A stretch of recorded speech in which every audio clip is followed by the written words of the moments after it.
तेरे ही भरोसे बाबा मेरा परिवार था, मेरा परिवार था, आज भी है और कल भी रहेगा।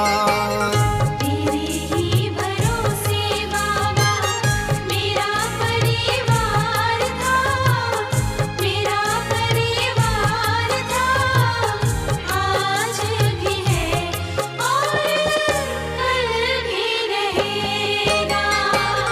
तेरा ही सहारा मुझको, तेरा ही आधार था, तेरा ही आधार था, आज भी है